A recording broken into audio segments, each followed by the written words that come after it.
Propaganda asing. Indonesia target berikutnya. Jangan sampai kita jadi korban. Guys, kalian sadar nggak? Media asing lagi gencar menyerang Indonesia. Mereka angkat isu HAM, militer dan demokrasi, sama kayak yang mereka lakukan di Venezuela, Libya, Suriah, dan Irak. Hasilnya, negara hancur, sumber daya alam mereka dikuasai asing.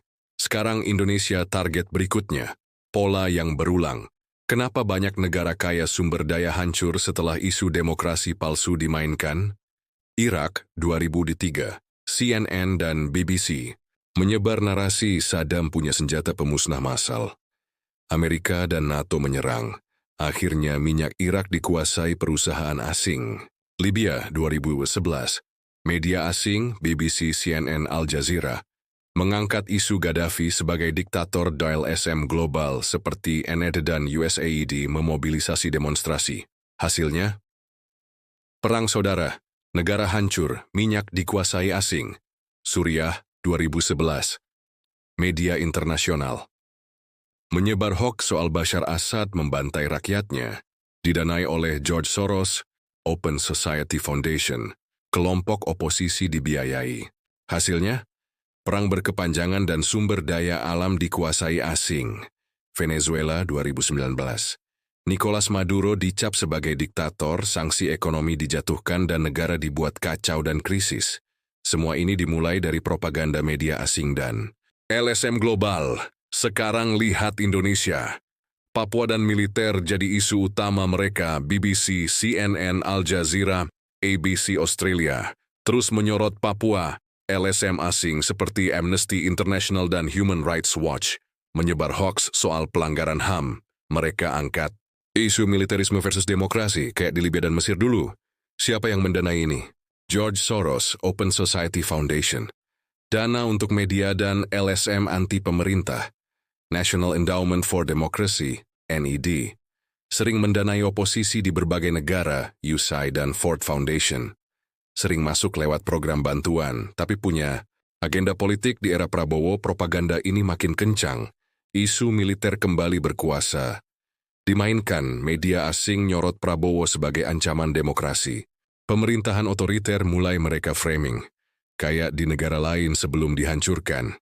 Faktanya, Prabowo justru membenahi sistem pertahanan, meningkatkan ketahanan ekonomi, dan memperkuat kedaulatan negara. Jika propaganda asing ini dibiarkan, rakyat bisa terpecah belah. Dulu mereka bilang Gaddafi dan Saddam diktator, akhirnya negaranya hancur. Sekarang mereka bilang Prabowo otoriter. Apa kita mau Indonesia bernasib sama? Indonesia harus sadar, Papua jadi sasaran berikutnya. Dulu Timor Leste lepas setelah media asing teriak soal HAM dan demokrasi.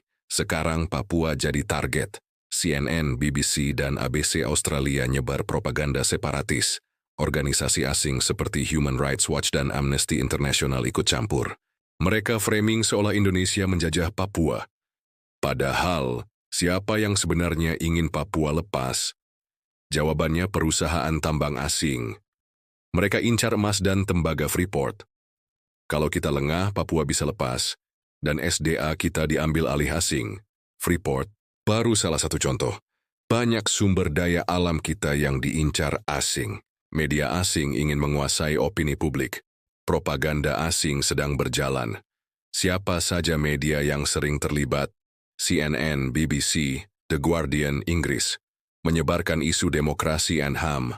Al Jazeera, Qatar. Menyulut konflik Timur Tengah. ABC Australia. Menyerang kebijakan Indonesia, terutama di Papua. New York Times, Washington Post, sering digunakan untuk framing negatif pemimpin negara berkembang. Banyak dari mereka didanai oleh lembaga seperti Open Society Foundations, OSF, milik George Soros, National Endowment for Democracy, NED, dan USAID yang punya rekam jejak dalam menggoyang kestabilan negara lain. Di Indonesia, beberapa media didanai oleh asing. Apakah mereka benar peduli demokrasi atau menyudutkan Indonesia demi kepentingan asing? Mereka selalu menyasar negara-negara yang punya sumber daya alam melimpah, lalu menciptakan narasi pelanggaran HAM, ketidakadilan, dan pemerintahan otoriter untuk menekan negara tersebut, Indonesia harus waspada. Mereka buat rakyat curiga sama pemerintah. Mereka angkat isu militer versus demokrasi kayak di Libya dan Mesir. Mereka mainkan HAM dan separatisme kayak di Timor Leste. Strategi asing menguasai Indonesia. Peringatan, pola ini berulang. Framing pemerintah sebagai diktator agar rakyat melawan isu HAM dan demokrasi dipakai untuk memecah belah, propaganda separatisme, memecah wilayah strategis, pendanaan, oposisi dan demonstrasi, membuat negara tidak stabil, SDA dan ekonomi diambil alih. Ketika negara lemah, asing masuk. Indonesia harus waspada. Jangan sampai kita jadi korban perang opini seperti negara lain. Jangan diam. Bagikan video ini, biar makin banyak yang sadar. Apa pendapat kalian? Tulis di komentar.